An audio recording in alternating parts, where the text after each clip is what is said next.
All right, y'all, as you can see, the onions are well browned. It has been 10 minutes. Now it's time to add the garlic. That's 6 cloves of crushed garlic. And the ginger. That's 3 tablespoons. Let me just see here. I don't want to overpower this.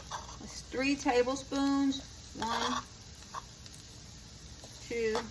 All right, good enough of ginger. And we're going to cook this for 1 minute. Then we're going to add the tomatoes. So I'm going to cook this for 1 minute. Then I'll be back to add the tomatoes. Hey y'all, hey y'all, hey y'all, hey y'all. So the next step is to brown our onion. So we've heated the 2 tablespoons of vegetable oil.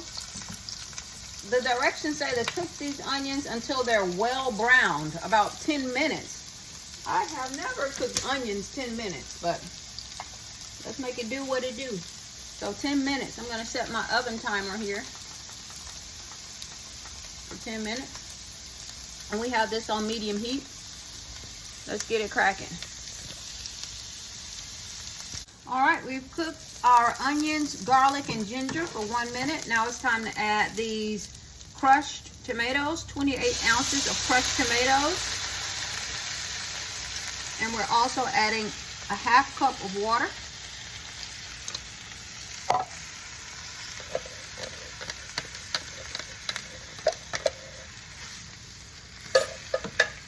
Y'all, I have to go back to the recipe. I was supposed to have added the spices too. I was like, when do I add the spices? So I looked back through the recipe and I missed it. I was supposed to add it before I added the tomatoes. Anyway, I just poured the spices from this bowl into the curry.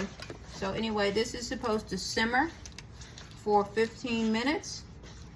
So far we have in the pot onions, garlic, ginger, the spices, garam masala, chili powder, cumin, turmeric, and what am I forgetting? Coriander.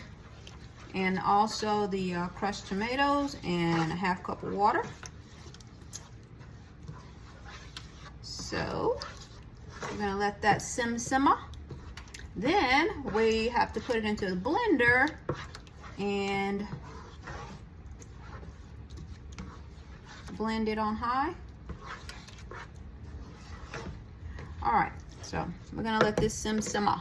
Be back.